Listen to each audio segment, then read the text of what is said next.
Hi guys, and welcome back to the channel. I am covered in filler dust and so is the workshop, which means only one thing: we're getting on with the bodywork today.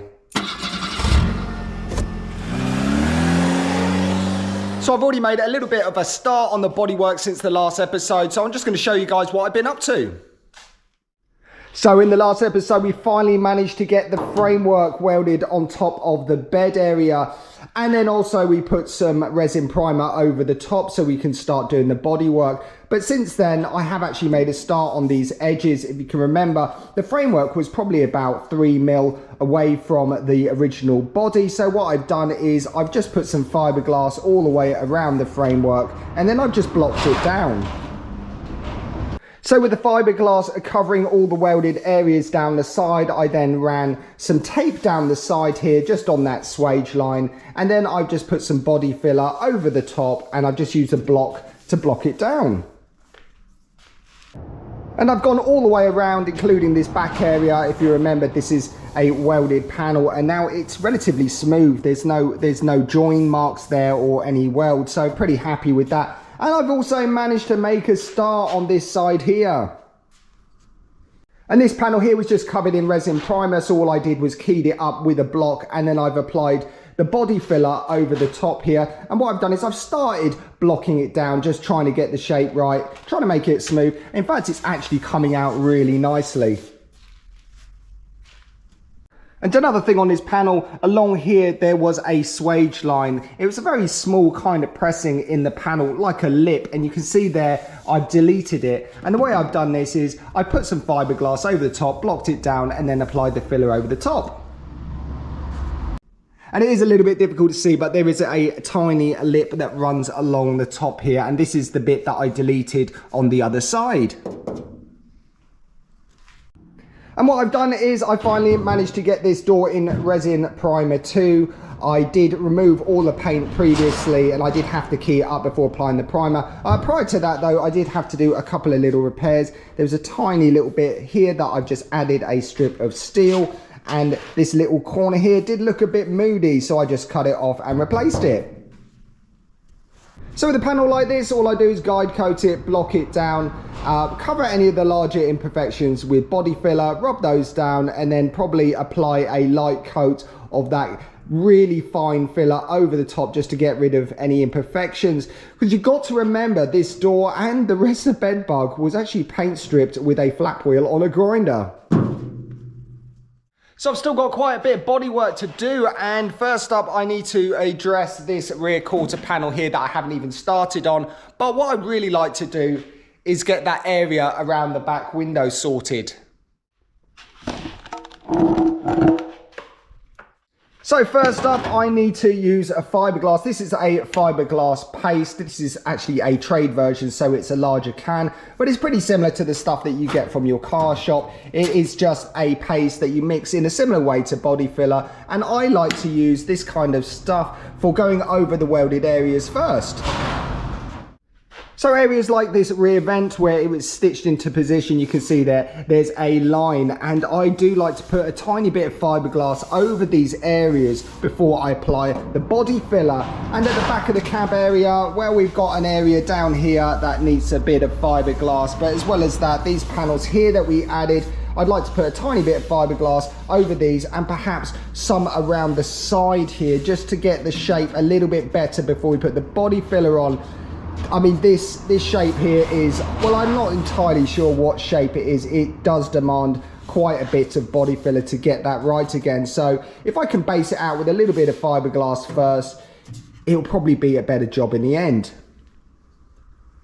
And when it comes to using fiberglass and fillers, well, these kind of areas where they're not keyed up, you'll probably end up, if you were going to use an area like this, putting body fillers straight on there, it won't adhere properly. So it will need cleaning up and degreasing before you put your body fillers on top.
So there we go, I've applied the fiberglass on the back of the cab area on the welded areas, and then previously what I did is I fiberglassed the areas on the back here around the vent where it is welded, and also around that lip area on the side of this wheel arch. And then what I've done at the rear here, I've just blocked it down. I've used a small block with an 80 grit just to take the fiberglass down like this here. I'm not trying to remove the fiberglass, I am using that as a base, so I'm just trying to get it as flat as possible and keyed up.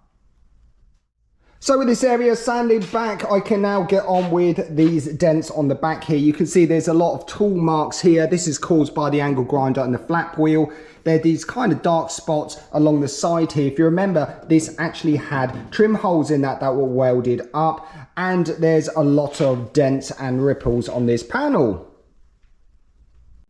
So everyone and their dog has a certain way of applying and working with body filler. When it comes to areas like this where there are so many imperfections, I don't try and tackle each one individually. In fact, if I did that, I would be here for months. So what I tend to do is I overload the panel with filler. So I would actually put a filler spread all the way across here, and it would be slightly overloaded. It'll be thicker than I need it to be, and then what I can do is sand it back flat.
So just using the long block, I've gone over this area that we previously filled. You can see here that they're dark spots in the filler. These are actually low spots, and I haven't made an attempt to get rid of these. What I'm trying to do at the moment is just get the shape right, and what I'm doing is using an 80 grit, which is quite coarse. It takes a lot of material off, but what I'm trying to do is just get the shape kind of right, get it to this kind of stage, and then on top of that I put a finer filler and I drop the grade on the paper.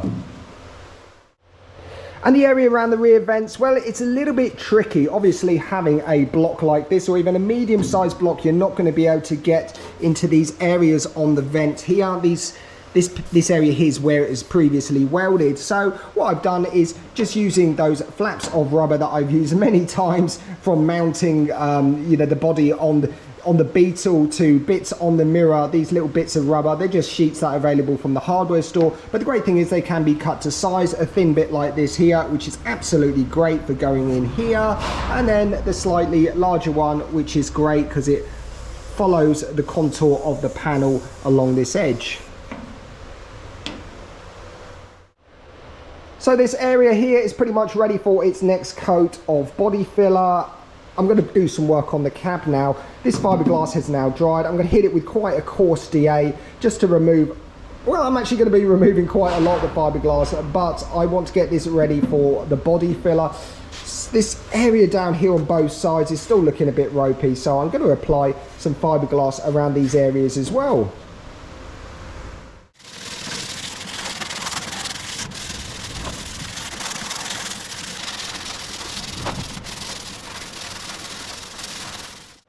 So something that you might have noticed is I put a strip of masking tape along this edge before I put the fiberglass on this area here. And then what I can do is fiberglass the area, and while it's going off, remove the bit of masking tape, and this area here stays nice and clean. And while we're on the subject of masking tape, you can see here that there's glue residue from the masking tape left over from where I put the masking on there. And the reason why there's residues here is this is cheap masking tape, and this one here is expensive masking tape. When I'm doing rough work, I tend to use the cheap stuff like this, but it does leave residue and it doesn't stick as well. But this expensive stuff here is so expensive, I tend to use it for the primer and paint stage.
So what I've done is I've just applied the fiberglass paste onto these rear corners here, and a little bit around the top there, and I've also done this corner here as well. And after that's cured off successfully, all I've done is I've sanded it back just to get the rough shape. And at this point it's still a bit wonky donkey, so what I'm going to do is apply my body filler over the whole area.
So after applying that body filler, all I've done is I've very roughly sanded it back just so I can expose these dark patches here, which are low spots. This allows me now just to put another coat of filler just over these low spots, and then I can sand it back again.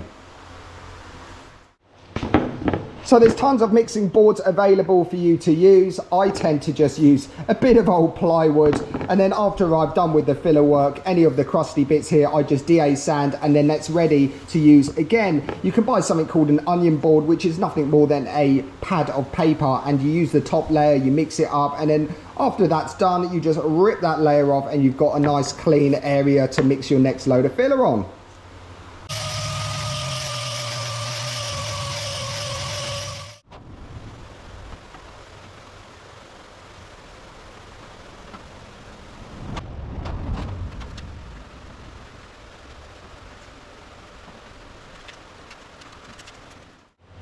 So if you're doing a lot of filler, you'll find that your filler is going off on the board. When it comes to this kind of consistency, it's pretty much useless, and you can't really do anything with it apart from put it in the bin. But I don't like wasting what's left on the filler board, so what I do is I intentionally leave areas that are a little bit rough, like inside of this wheel tub here and on the other side, and any of the filler that's just about to go off and it's useless to use on the exterior of the car, what I do is I reuse it in places where I just need to bulk it up a bit before final coat of filler. And then what I'm left with is a dirty filler spreader like this here.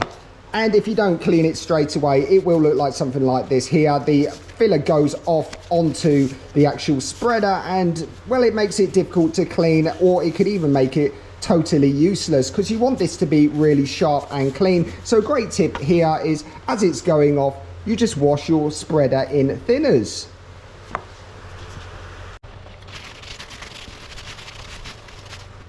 And just with a quick wipe with thinners, you'll notice that most of the filler that was left on there just quickly dissolves, and you end up with a nice sharp spreader for your next bit of filling.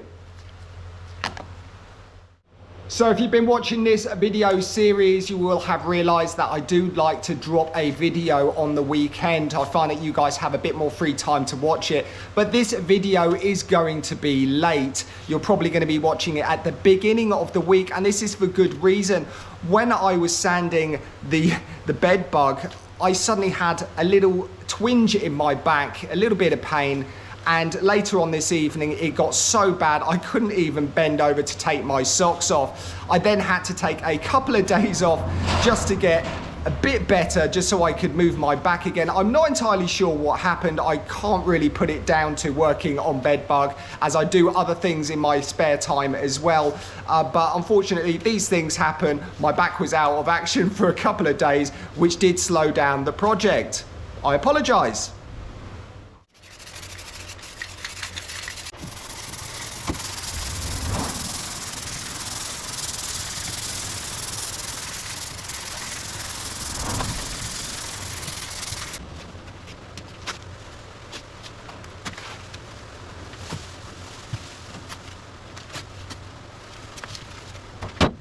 So when dealing with wonky cars like BedBug that demand a lot of bodywork, areas like this here where the quarter panel and the door meet up can be a little bit wonky.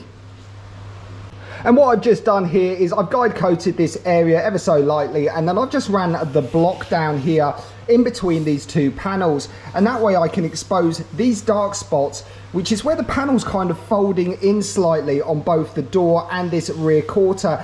And although naturally these panels do tend to do that ever so slightly, I don't want that. I want this area to be relatively flat. So now I've exposed where these areas are slightly lower in the bodywork here. What I can do is I can fill over this complete area here and sand it back flat.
So what I've been doing so far is using fiberglass and quite a thick body filler, and what I'm trying to do is achieve a good shape.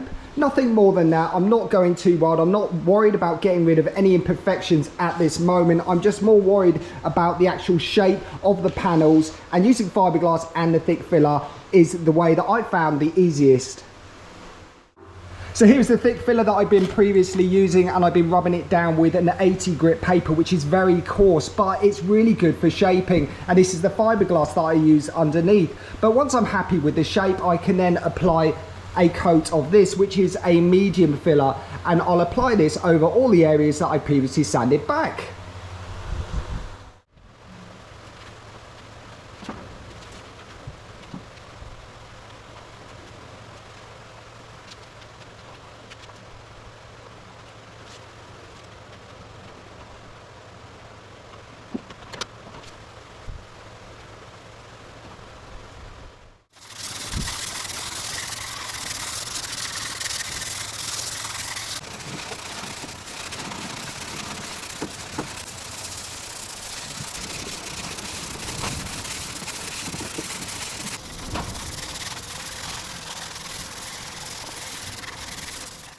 So with that next coat of filler applied, I'm just blocking it down in the same manner, but this time I'm using a 120 grit on the blocks. I'm actually using a medium sized block here and also the larger one, both with 120 on. And something that I've just realized is I use quite a hard block. It's a rigid block, and I kind of, at 45-degree sweeping angle, just follow the panel round, and that gives me that contour. But there are other blocks available. You can buy foam blocks that you can still have Velcro on, and this should help you shape this. And another thing you may have realised, I'm using blocks to do all these areas, and I'm not using the DA sander anymore. There's a reason for this. I find that I've got more control using a flat block, and I don't want to take too much material off. I'm just trying to shape it, so therefore I don't use the DA sander.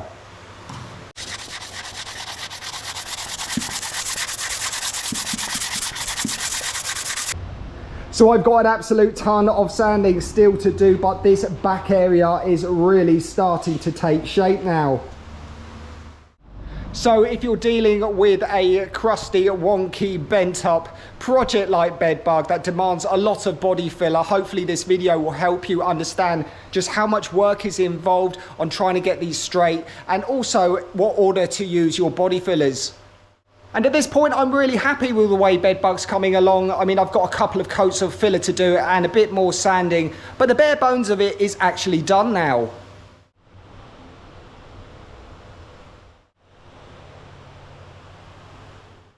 So I'm going to carry on filling and sanding the back of BedBug, and I really do appreciate you guys for tuning in once again. I do apologize that this video is a bit late, but due to my back mishap, it just happens like that sometimes. But hopefully in the next video we can carry on getting a lot of work done on our project BedBug. So I'm going to leave it there for today. That is if you guys are still awake. I do understand that filling and sanding doesn't make the most interesting video, but it is pretty important for BedBug. Of course, I'll be leaving you with a bit of Japanese culture at the end of this episode, so stay tuned if you're interested in that. And until next time, see ya. Cheers!